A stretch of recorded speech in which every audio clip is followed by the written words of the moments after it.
Okay, we are live now. So let me know when I can start. Yes, sir. Just give me a second. So Sure. good afternoon, everyone. On behalf of Ph.D. Center, Somaiya Institute of Management, I welcome you all to the guest talk on philosophy of science. Now we have with us Professor Vandana Khanna, PhD coordinator and professor, marketing and international business. I request ma'am to share her thoughts. Vandana ma'am, over to you. Thank you, Krupa. So I welcome for the session, taking out time from his busy schedule to give insights on philosophy of science. As KJ Somaiya Management Institute, we were earlier the center of Mumbai University for running our PhD program, and since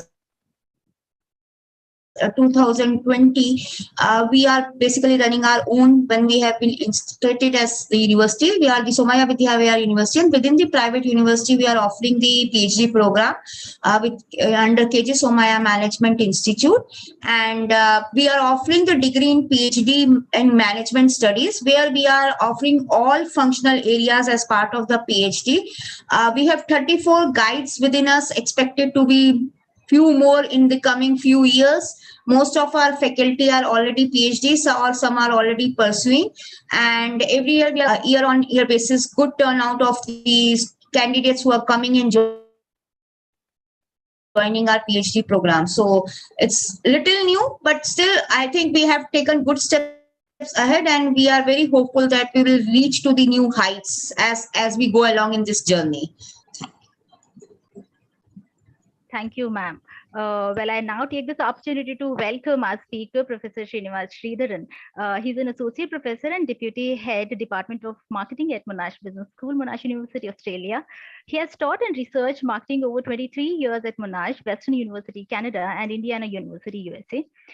He has obtained his PhD from Indiana University and his bachelor's in mechanical engineering from BITS Pilani. In fact, if you refer to his articles and social media posts, they are true delicacies to any passionate researcher and academic. So thank you so much, sir, for accepting our invitation and spending your quality time with us. Looking forward. It's a privilege to have you today. Over to you. Thank you, Kripa.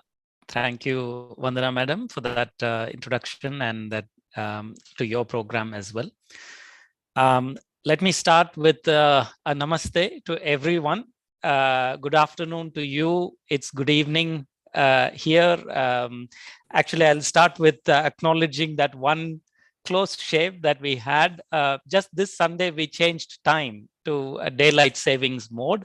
So when Kripa was first asking me about this time, I looked at my 7:30 and I said, oh, that fits well. I'd be done with the day's work and meeting, etc.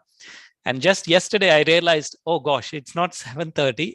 I have to be ready at 6:30 because we just gained 1 hour.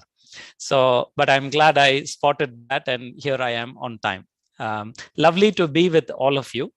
The other thing I should do right at the start is sitting here in Australia, we have a really lovely tradition. It's a land where the people indigenous to this place have lived for over 50,000 years. It's recognized as a continuous culture, much like we have in India. So I feel a great sense of connectivity in that sense, living and belonging otherwise to my home country as well. The two, probably the only two in the world, which are continuing cultures, if I may call that. So at the beginning, we do an acknowledgement of the traditional people here, particularly where Monash University is situated, the lands around this campus and a few other campuses. They belong to what are known as the Kuhn nations. So the Kuhn nations have about 5 different tribes, and this is their land. It was officially never ceded to any colonizing power. And so the idea is that I wish to acknowledge that I am speaking from the lands of the Kuhn nation, and I would pay my respects to their elders, as we say here, past elders, present elders, and those that are actually emerging as we speak and into the future. I think contextualizing any speech that we give here in Australia in this manner of a traditional welcome has always felt very good to me, and I thought I would share that with you all. Let me share my screen, and then we can begin to speak about some of these issues. Let me double check once again. Is the slide entirely visible, Kripa?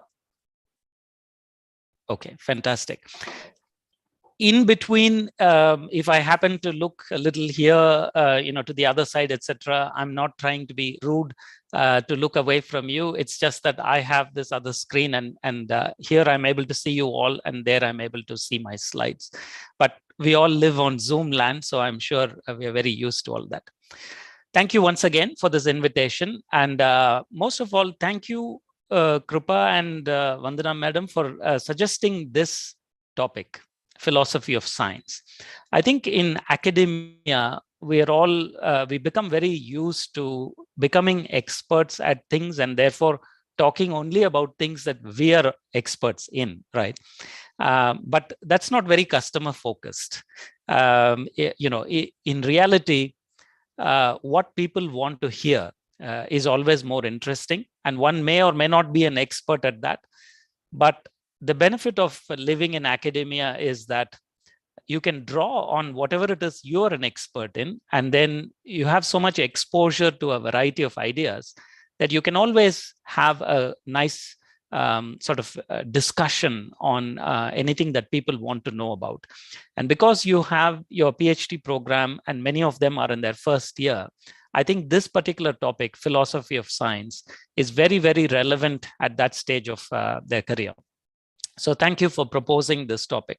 I am by no means an expert on philosophy of science. My publications are not all about philosophy of science, but what I can do is reflect on the idea of philosophy of science from within the vantage point of my academic discipline, which is marketing. Okay, so just a quick agenda, how I might use the roughly 60 minutes available to me today is in the first, say 15 minutes or so, I will try to take you through an evolution of how my discipline has come along. So this would be an evolution of marketing research, right from when the field was founded and it started to get a bit more formalized and then matured all the way to a current climate where it's highly managerial and potentially fragmenting as well, which really leaves open questions regarding the future. And then second, I would get into philosophy of science issues per se. In this area, we can talk about some of the definitional issues. I'll try to provide some examples. And really, most importantly, what are the key implications of having versus not having a mindset that thinks about philosophy of science and the toolkits that are available in it. And then, in a sort of a third leg, I would try to apply that to my field in marketing. And finally, an area that's really close to my heart, it is an extension of the philosophy of science idea. This is about theory and making conceptual contributions in any discipline, but certainly I'll draw on my experience from my discipline of marketing. So really, I mean, the talk today should be viewed as philosophy and theory in marketing research from my vantage point, but then you can build bridges to your own discipline. All right, so when teaching a PhD seminar on marketing theory, the first thing I always say is that to the PhD students is that you are starting your scholarly journey in a field that is just turning 100 years old. Okay, so indeed, marketing is about 100-year-old American invented academic discipline. The Journal of Retailing, not the Journal of Marketing, the Journal of Retailing is the oldest marketing academic journal, which has been publishing since 1925. And this journal was aligned with the topic of distribution, right? So a century ago, distribution was really the precursor to what we now know today as marketing. And in comparison to Journal of Retailing, the current top journal in the field, Journal of Marketing, originated in 1937. And I have a couple of articles cited on this slide from that very first volume, very first issue of the Journal of Marketing. So if you look through some of the papers that I've cited here, the first one, 1912, almost 110 years ago, this was Arch Shaw, who was an agricultural economist. He was trying to open up a conversation on distribution as an activity, okay? Because prior to World War I in America, economists had been focusing fundamentally on production as the value creator, not distribution, right? Production is what involves labor, capital, and all of that stuff. That's what produces economic value. They'd not really analyzed distribution in any serious depth. So Arch Shaw, with that paper in the Quarterly Journal of Economics, at the time there was no marketing journal yet, marketing was not a field yet, he began to open the topic of distribution. And if you look at specifically being bookended by two world wars, like the first one and the second one, the discipline of marketing, which was just emerging at that time, examined the American problem of distributing agricultural produce far and wide, right? So how does the distributive activity uniquely contribute to the economy? How do consumers benefit? Does distribution cost too much? Should there be special laws about the pricing of farm goods? These were some of the dominant questions of marketing research at that time. So you can take a look at these papers. They even had a paper on what sort of taxes should be imposed on chain stores, which were just beginning to sort of arrive in America. So today, if anyone's going to America, chain stores are everything. Like you can't even buy coffee anymore at a local store or buy books. Everything is on the chain store model. But back then, there needed to be some laws regarding how these stores should be supported versus taxed. Should competition between firms be viewed differently, given the viewpoints of this emerging discipline of marketing? So these were some of the ideas. So from everybody knows today marketing as the discipline of 4 Ps, but really back then at the beginning, it was this 1 P, place, right? Which is another way of saying distribution. If anything, there was beginning to be some debates about pricing. So you could call it 2 Ps, place and pricing. And if you want, because there was a lot of writing to public policy makers at the time, even public policy could be thought of as a P. And then, of course, economists were anyway looking at production. So if you want to look at that as a 4P, as another P, in fact, there was a completely different set of 4 Ps back then, more 100 years or more ago. The problems, as I already talked about, 2 wars, and the issues were wartime issues that had to be solved, as well as post-war issues that had to be solved. During the war, many new products were made. The razor, for example, was invented for the first time during one of those wars. So once the war was over, this thing had to be marketed beyond the soldiers. And then you have the next evolution that came along. But the first 50 years, this is how we can characterize it. It was all about distribution and retail. It was all about consumers moving from rural areas to cities, and thereby how should retail organize itself. And it was all about economic efficiency. So it was a very sort of reflective phase. It was all papers were discussion oriented, a lot of thinking and reflecting going on, and the theories that were being developed were very descriptive. Okay, here's a quote from somebody who is in fact considered often called as the father of marketing. Everybody today in business school, students who do MBA, if they've done a marketing course, they have usually come across Philip Kotler, and they like saying Philip Kotler is the father of marketing. But really, maybe you can talk about, I mean, I don't like these statements, father of anything anyway, but if at all you have to do it, Philip Kotler, you can think about as the main protagonist of modern marketing, whereas Roe Alderson was the main person in the early years. So here he says, what is needed is not an interpretation of the utility created by marketing, but a marketing interpretation of the whole process of creating utility. So this kind of thinking was really the starting point for developing theories in marketing, which, if you looked at the next 50 years, really picked up speed.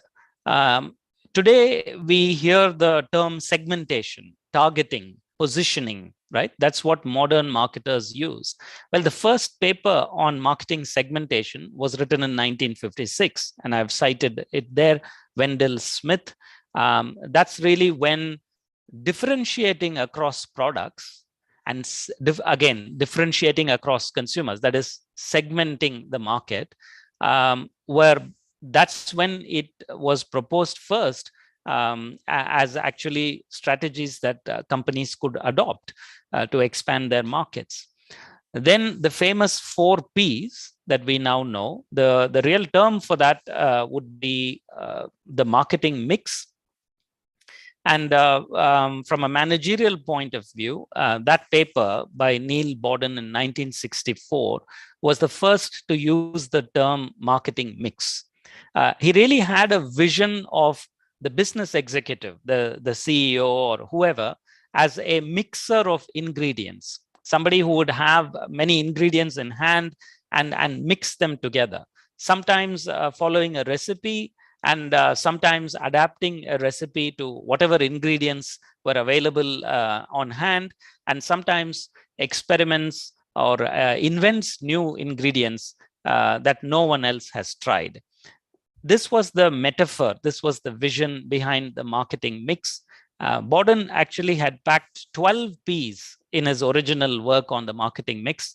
Sadly, over the years, only 4 of those Ps became globally famous in the 1980s onward.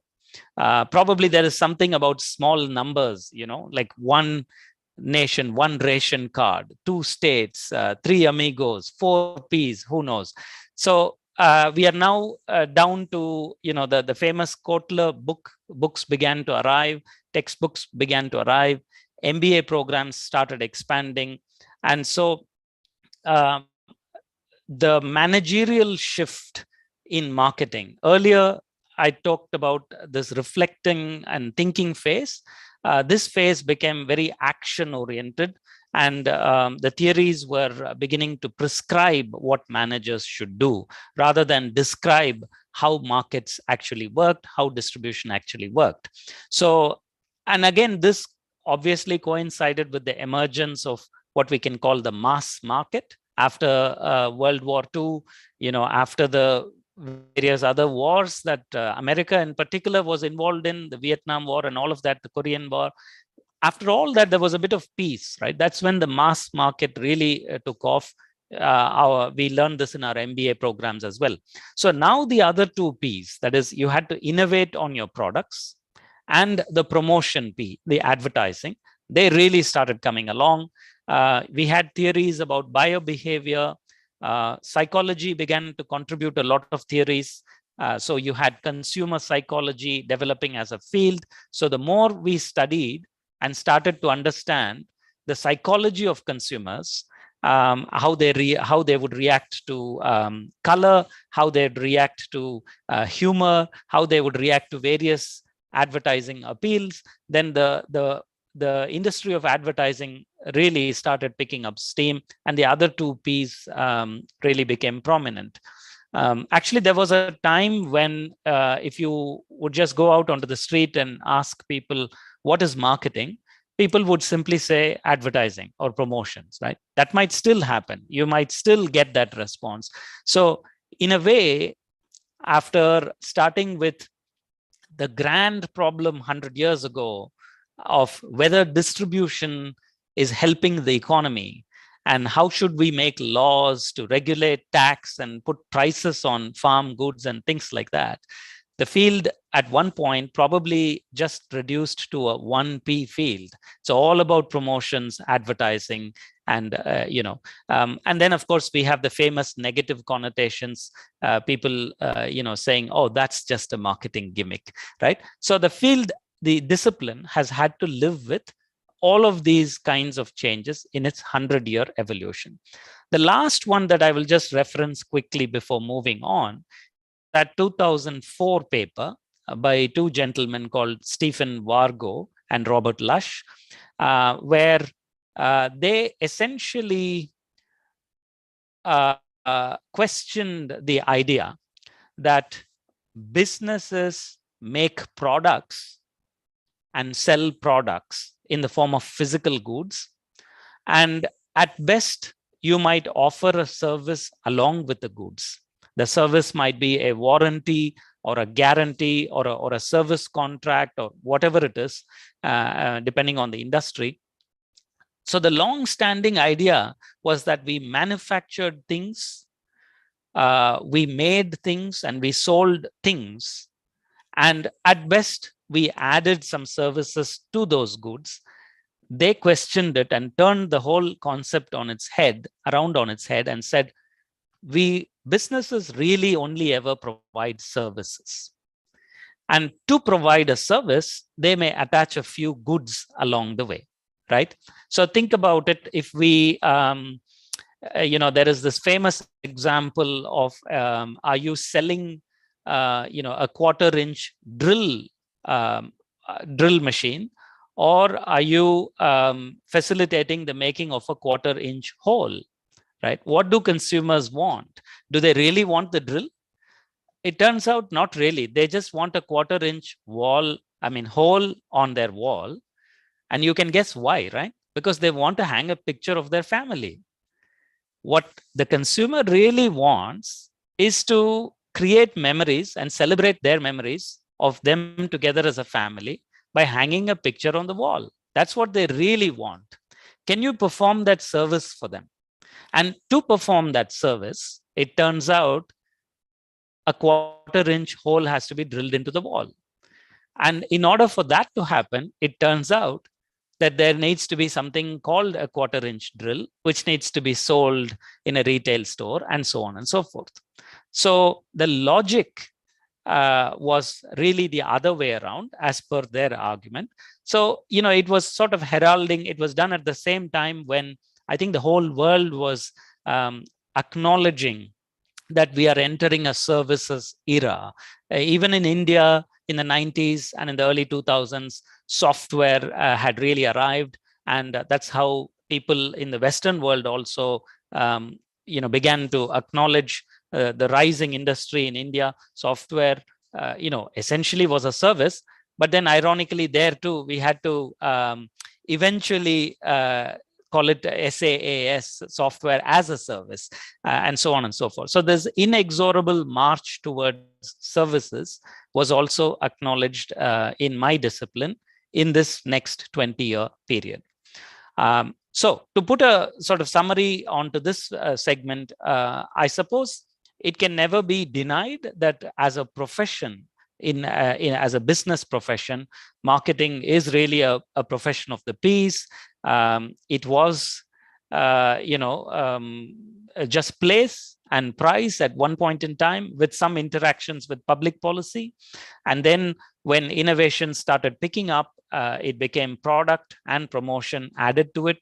But there is always some debate as to how many P's and all of that. These are all healthy debates, but at one level that we'll now go to philosophy of science, they are fairly lower down, concrete debates, and they can't be allowed to go beyond a point. If you want to add more P's to it, by all means do it. This is the definition of the 7 P's of marketing by the Chartered Institute of Marketing in the UK.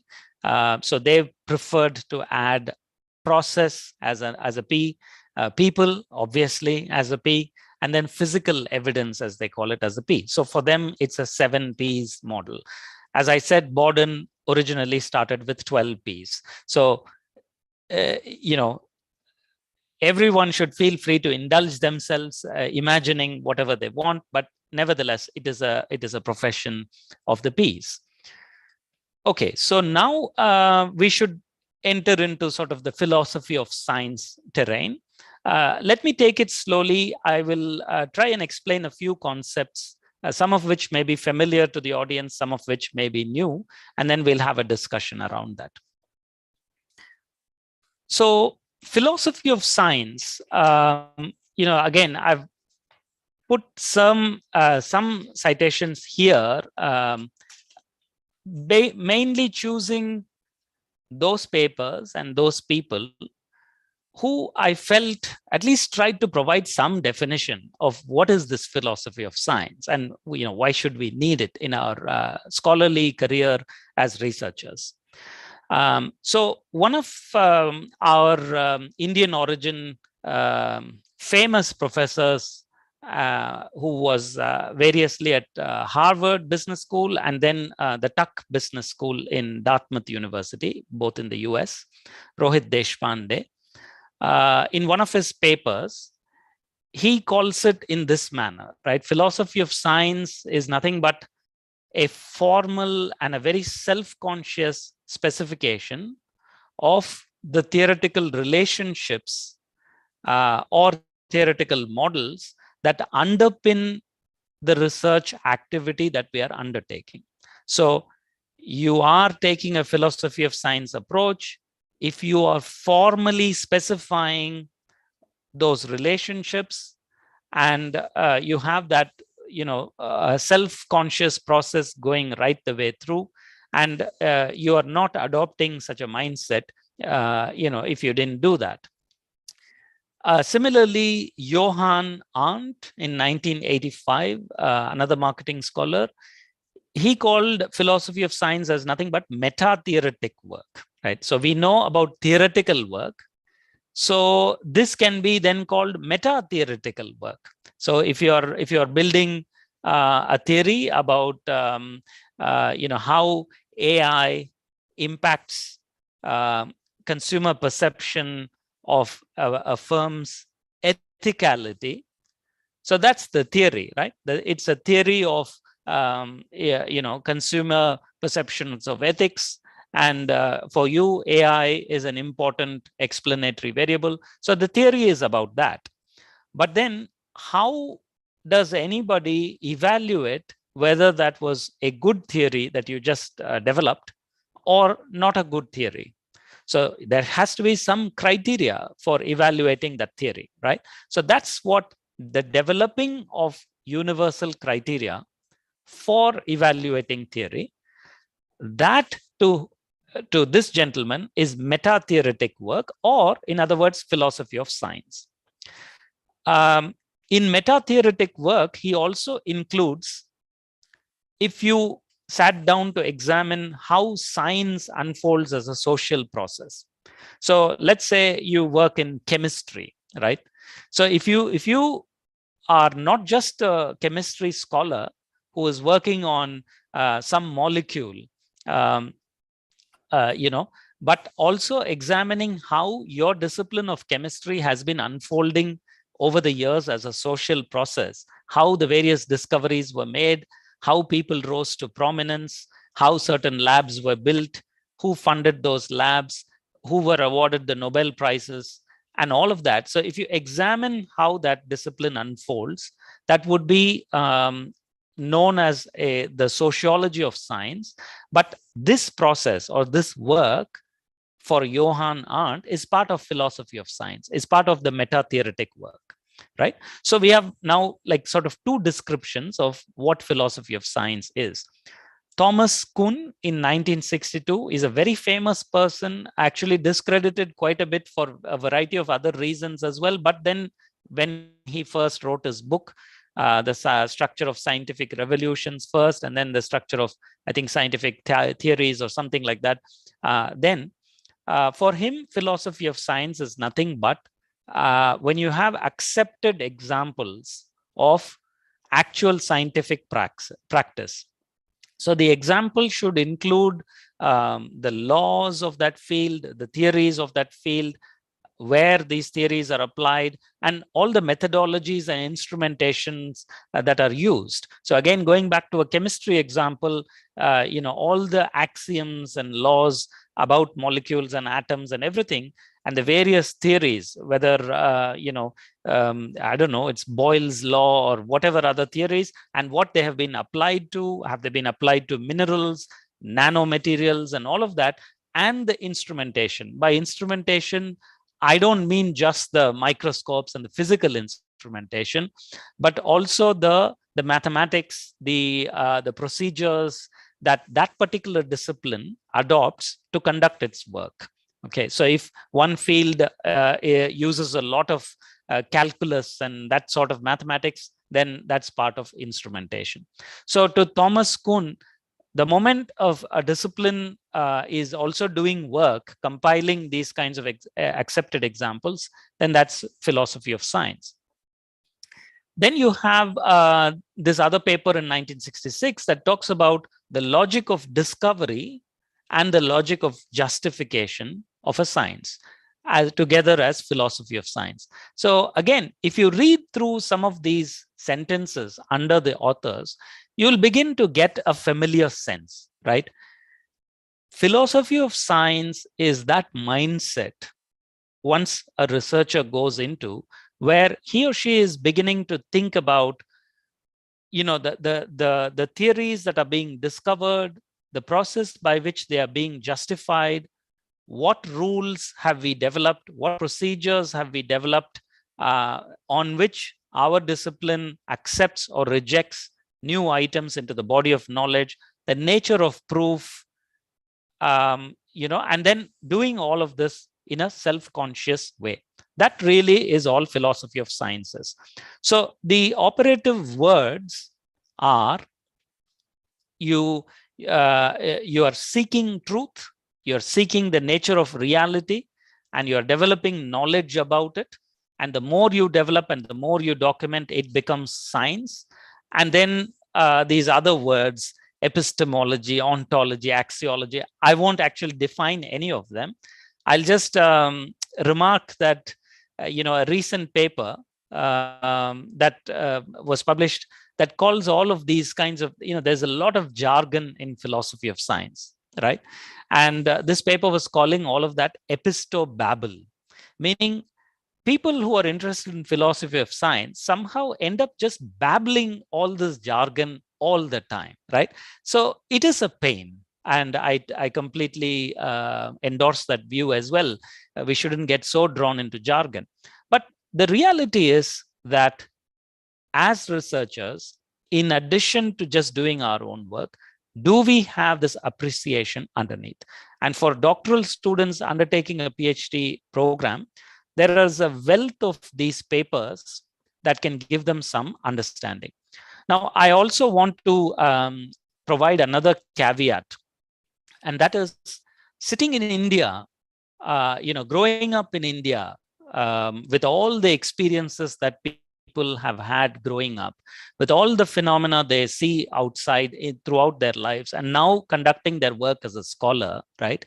The last thing you want to do is to occupy your mind entirely with only the work of all these kinds of scholars that I've listed here, who all lived and grew up and existed in a completely different world, right? So West, whether the East can meet West and all of that is always a debate. but we should never, I mean, we have our own philosophy of science as well, a very rich tradition going back a long time. So these are all formally published papers, and that's okay to refer to them to try to get to the root of what they are saying. But we need to be able to get to our own environments and try to infer philosophy of science concepts from our own traditions. And I'll give you a few examples of that. The last thing I want to say while on this slide is this tension between discovery and justification. And I've got a couple of examples there. Discovery of scientific knowledge will have to be judged based on completely different yardsticks than the justification of scientific knowledge. So everybody in the audience, I'm sure, is aware of Srinivas Ramanujan's situation when he went to England and he gave all of these things that he was working on to his friend Professor Hardy over there at Oxford or Cambridge, wherever. And the mathematicians there were really stumped, as in, obviously these formulae were quite staggering, but they just couldn't understand how he had derived them. So their philosophy of science was always about deriving things from an axiom, and then the next step, then the next step, then the next step, right? Whereas what did Ramanujan claim? He said, the goddess of Namakkal, Namagiri Tayar, because he comes from my state, literally came to me in a dream, and these equations just flashed in front of me in a dream, right? And that's a very familiar statement. It's not just Ramanujan. Kalidasa apparently said the same thing, that goddess Kali came and wrote poetry on his tongue. And we also have a Tamil poet, Subramanya Bharati, who said the same thing, that the goddess Parashakti came and wrote poetry on his tongue. And it's not just us in India speaking like this. Again, going back to chemistry, everyone would remember the hexagonal circular structure of benzene, right? And the person who is credited with formalizing that structure apparently claimed that he was sitting in his house in front of a fireplace, and he was just absently staring into the fire. And all of a sudden, how we stare, if we stare into fire for a long time, we start to see some shapes and patterns, right? So apparently he saw like a snake-like structure popping all over, like in the sparks of the fire or whatever. And it's almost like the snake was swallowing its own tail. And suddenly that was a moment of inspiration. And he said, that's it, right? So from a discovery point of view, it is a different set of yardsticks that need to be employed compared to from a justification point of view. And that's what I have on this slide. If you look on the right-hand side, the sort of orange and violet figure. So the logic of discovery proceeds based on observation. You're observing things like an apple fell, or I saw some snake-like creatures in a fire or whatever, or speculation, right? You sat and you thought and you contemplated and you discovered. In fact, in India, we are very familiar with the word Muni, right? We called our ancient sages as Muni. In Sanskritam, they say Mananashilaha Munihi, which means one who contemplates, one who is always contemplating. So from a process of contemplation, you can come up with fairly formal speculations. That is discovery.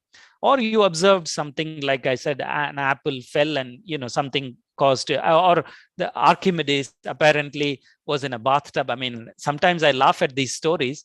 And when he immersed himself in the bathtub, he saw water rising. Okay, that's an observation. And that was enough for him to discover. Much of science is serendipity. Many Nobel laureates have acknowledged that it was a moment of chance discovery. And then we just finished speaking about dreams. So that's the logic of discovery. The idea here is that you are generating things, generating theories, whereas the logic of justification is about verifying things. And this proceeds on the basis of empirical generalizations, theories and laws and all of that. So those are two different logics. So if the PhD students now, they're engaged in some research and their PhD thesis, the philosophy of science mindset would motivate them to give some thought to which of these two they are sitting on. Are they in the discovery logic or are they in the justification logic? In the pandemic, for example, suddenly you may have noticed that your neighbor started to act very differently and very weirdly. Maybe they started stockpiling many objects in their shelf. You've never seen them do that. So you slowly begin to talk. What happened to you? Like, what are you worried about? The world will end, products will run out, you'll go hungry. What is it, right? Now, you can sense that this particular thesis topic is taking on a logic of discovery. So you have to be a lot more open and observe a lot more things to generate theory here.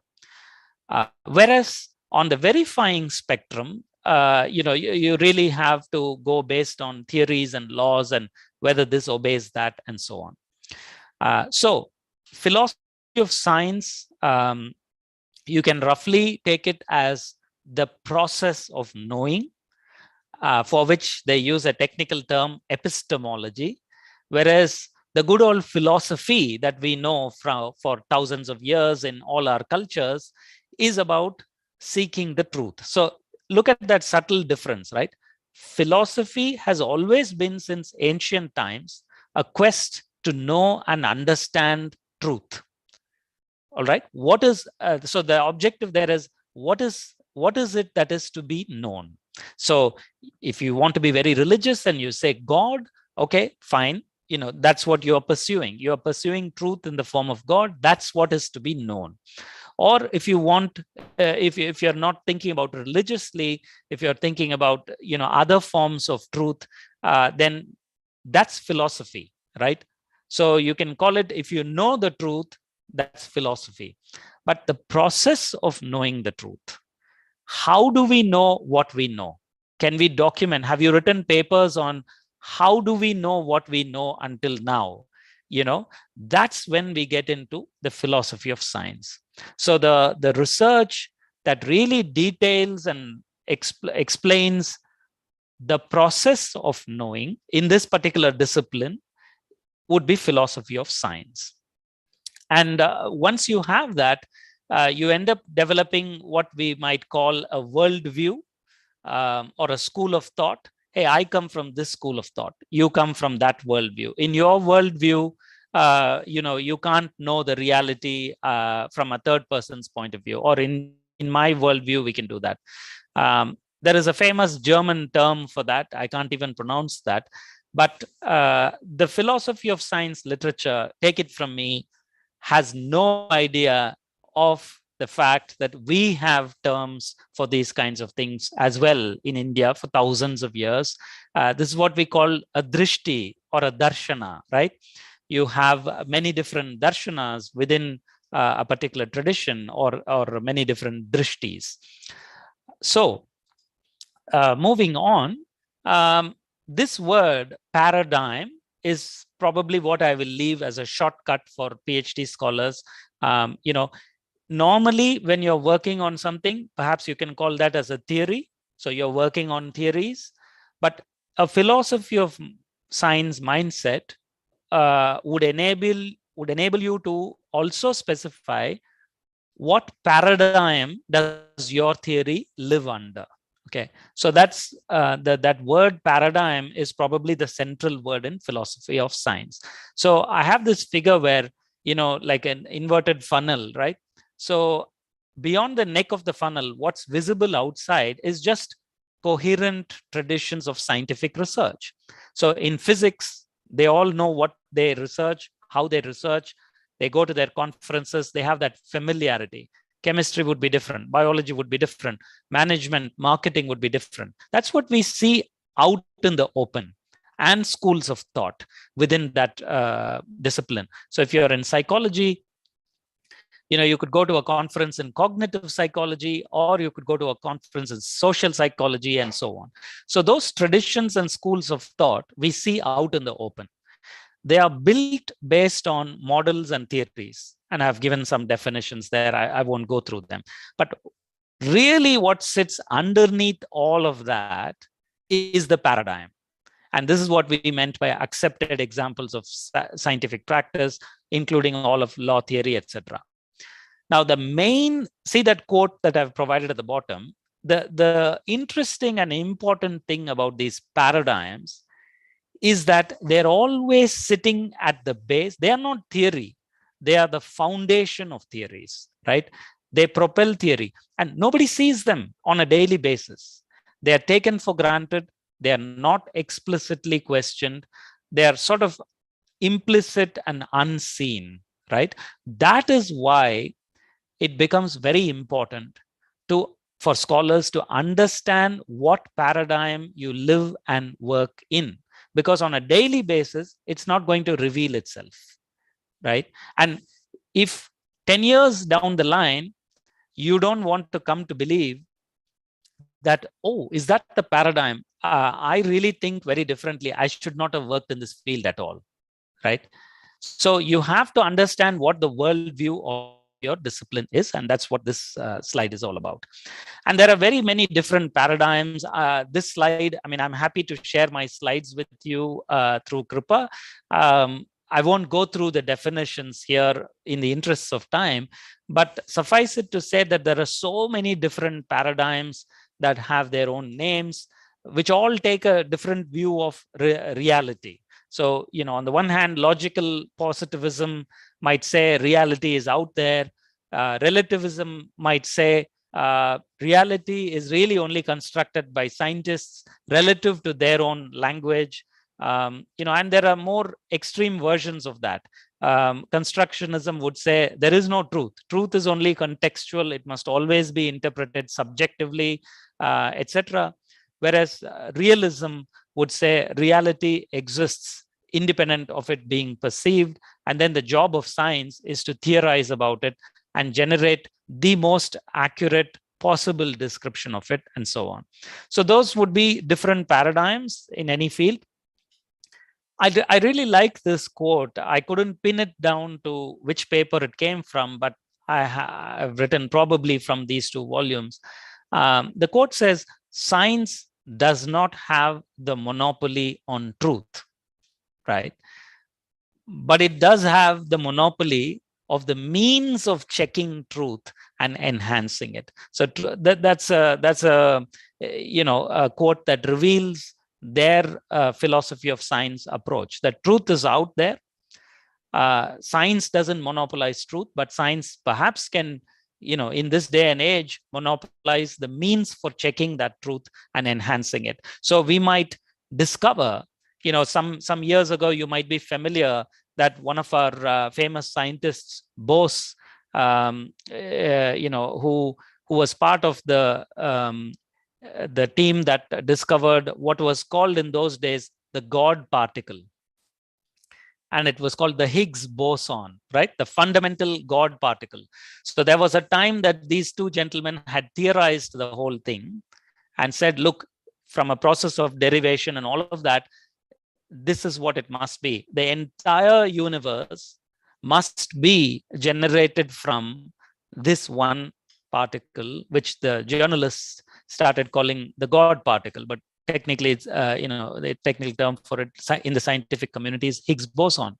And some years ago, we actually developed instrumentation in space, which detected a completely different, I think, I don't know what the unit is, wavelength or frequency or whatever, of space phenomenon.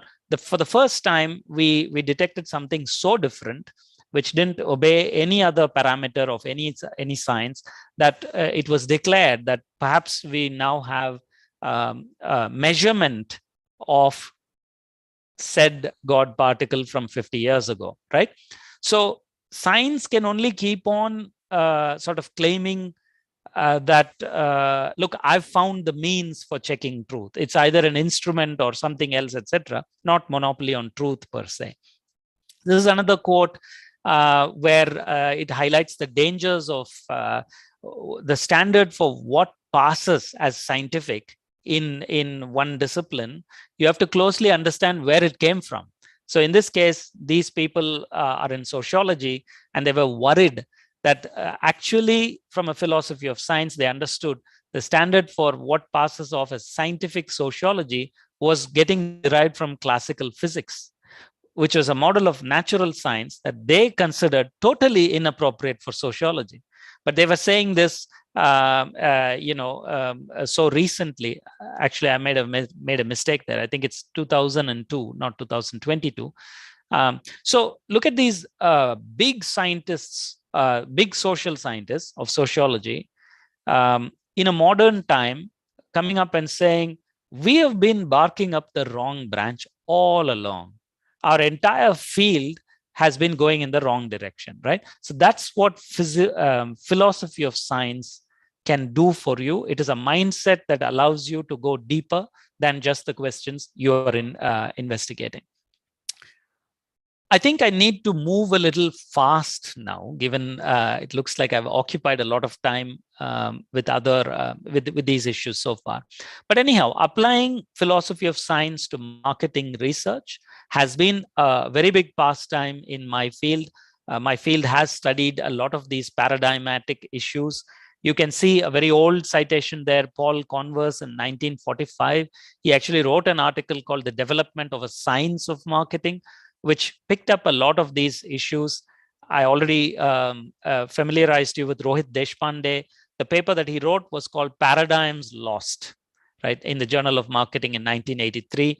In that paper, he talks about all of this dichotomy between the quantitative methods people in marketing and the qualitative methods people, where they are so different in their paradigm, where qualitative people are concerned with understanding human behavior from a particular actor's frame of reference, whereas the quantitative people are looking for facts or causes of social phenomena without any need for a particular actor's subjective interpretation. So that's more like the natural sciences. So he wrote a lot about these theoretical paradigms in marketing, and he observed that one paradigm was dominating the field, and he listed several reasons for why that is not healthy for the discipline.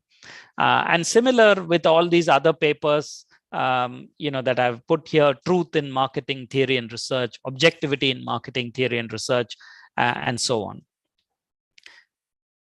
So if I were to summarize the kinds of questions within my discipline that got stimulated by having a philosophy of science mindset, it would be these kinds of questions.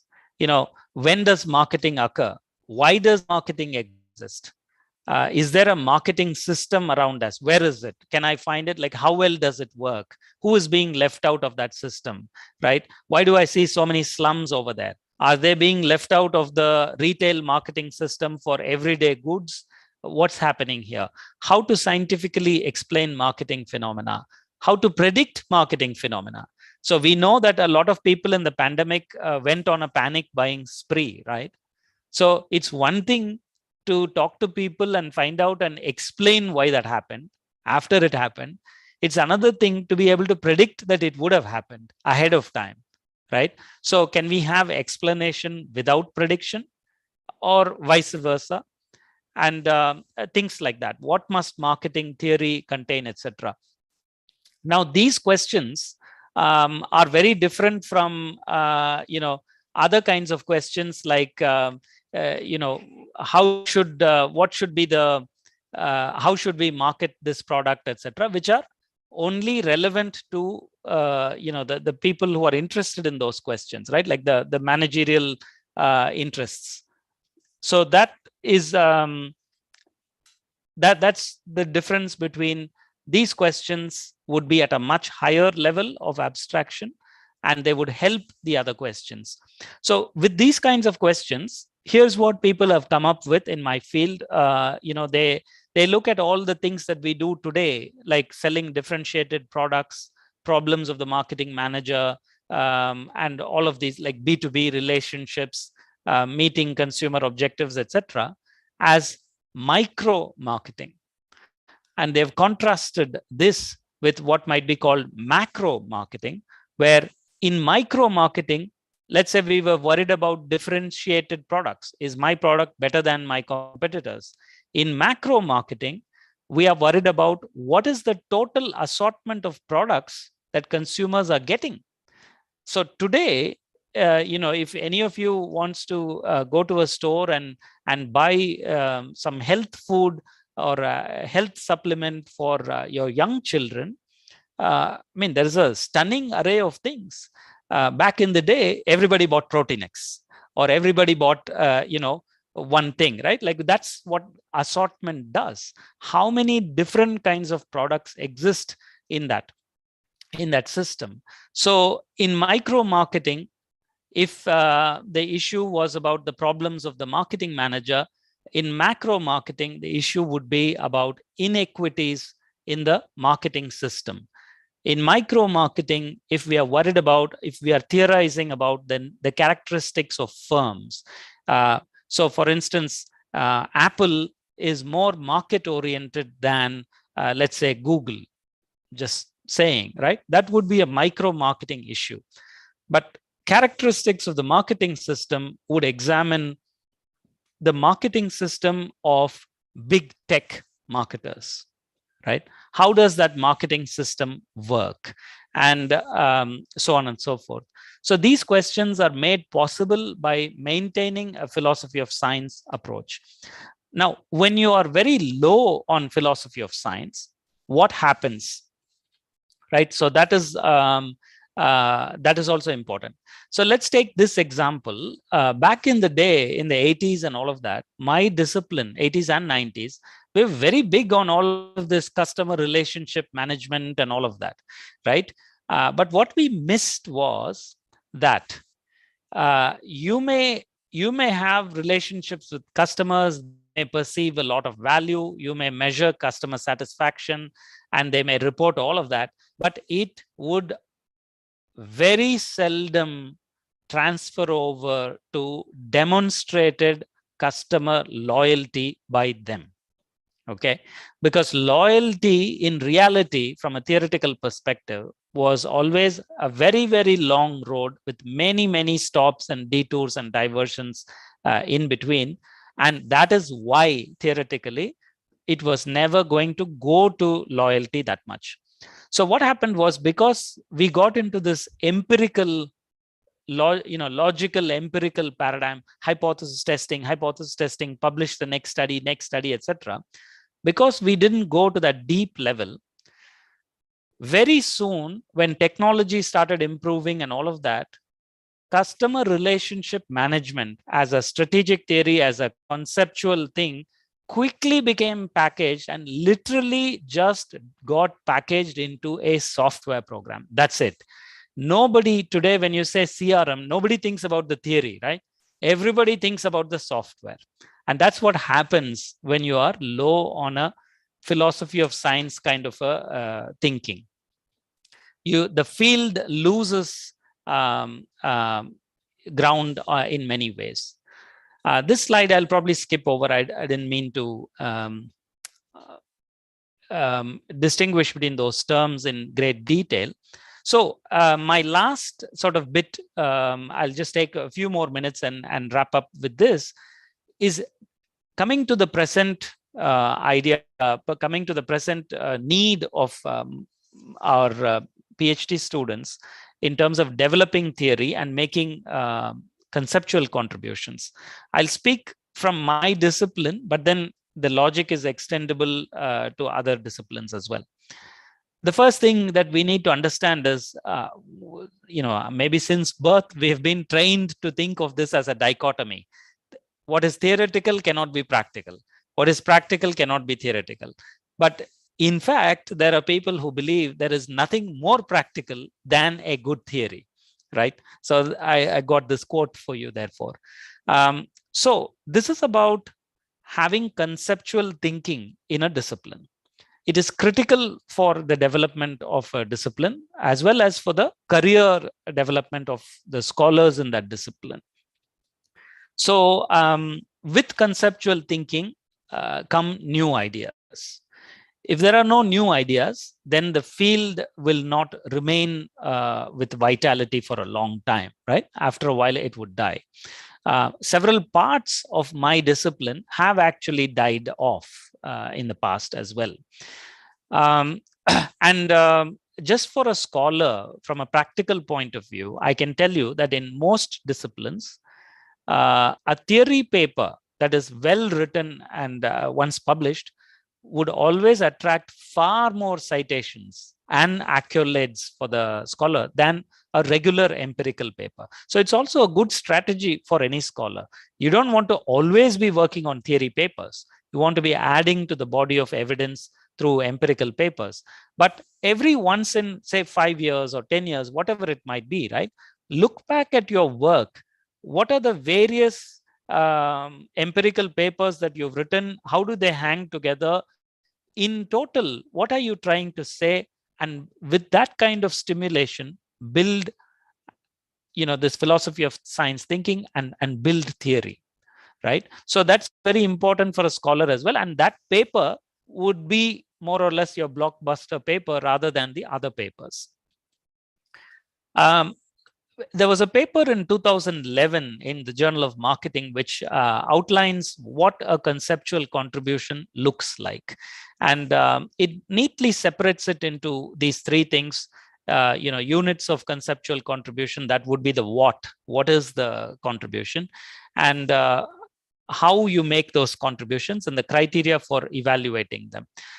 So it's a good paper. I would recommend it to anybody who wants clarity on how to make conceptual contributions.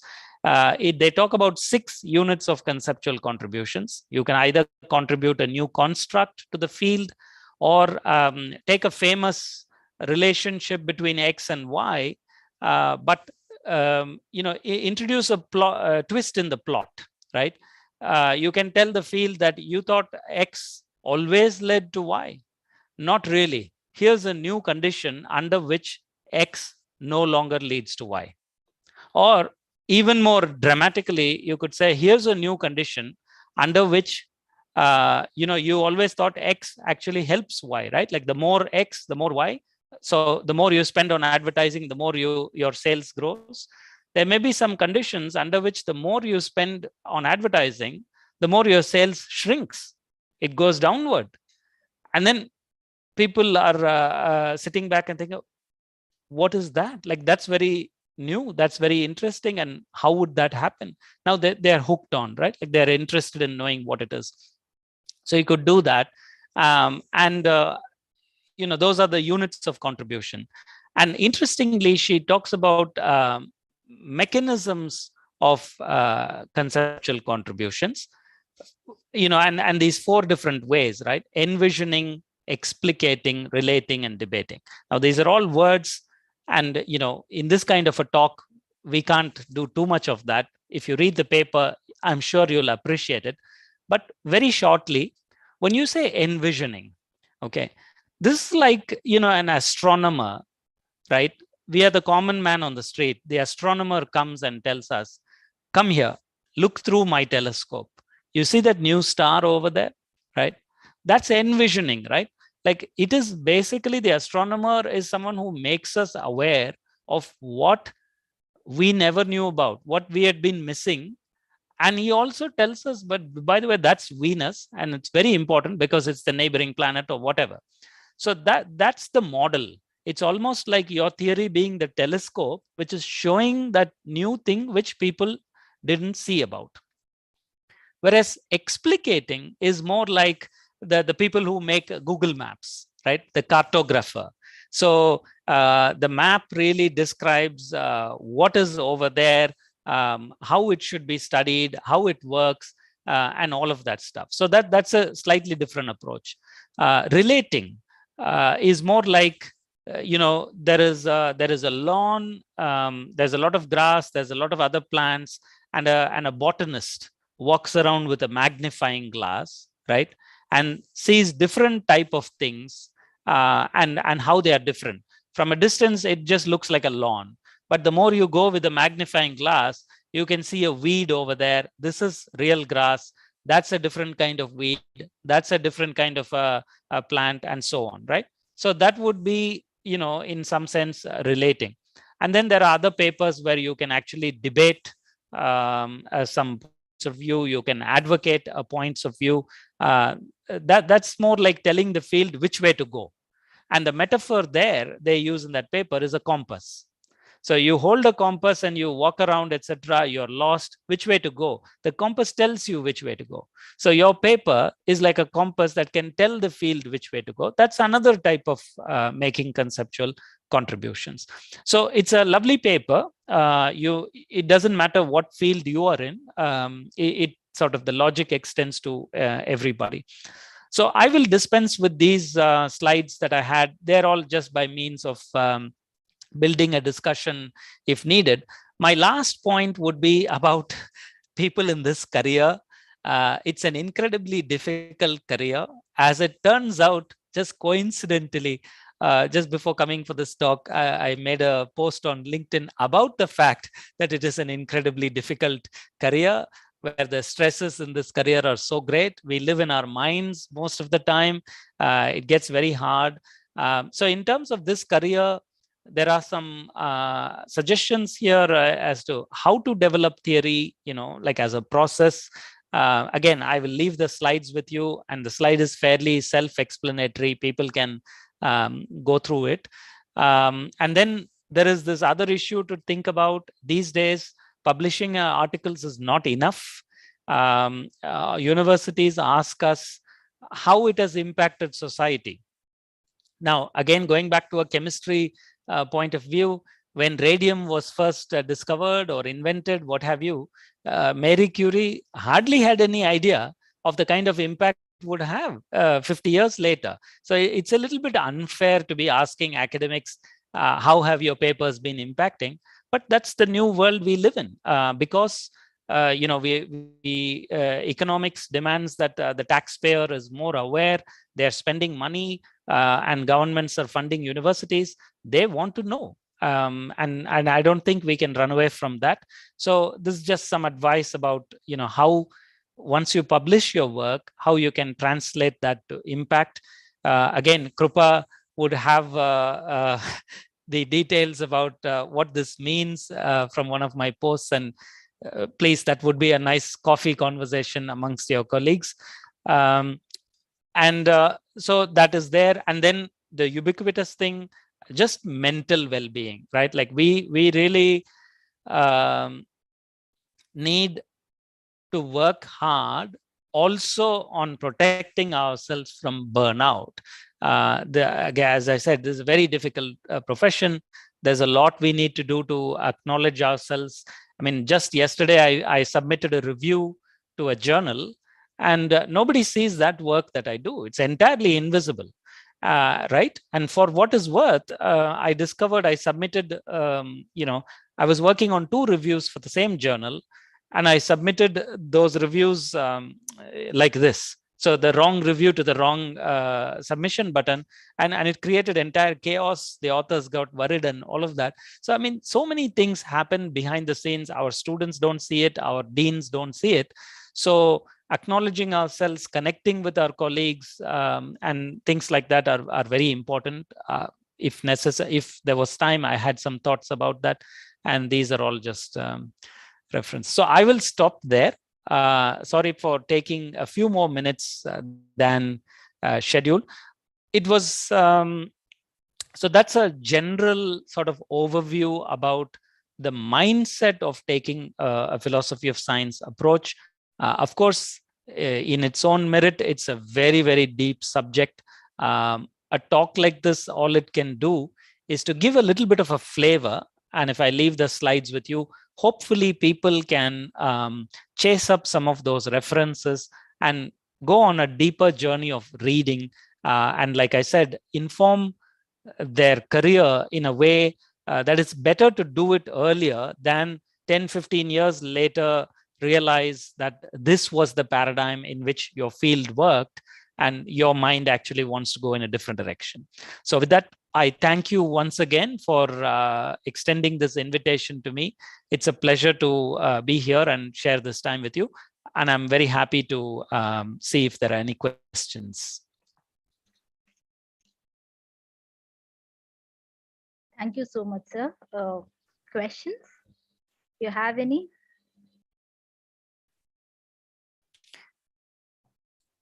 If you like, I can keep the slides ready as well if necessary.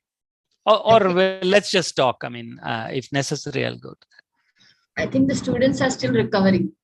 Oh, yeah. I mean, there were two ways to do this. One is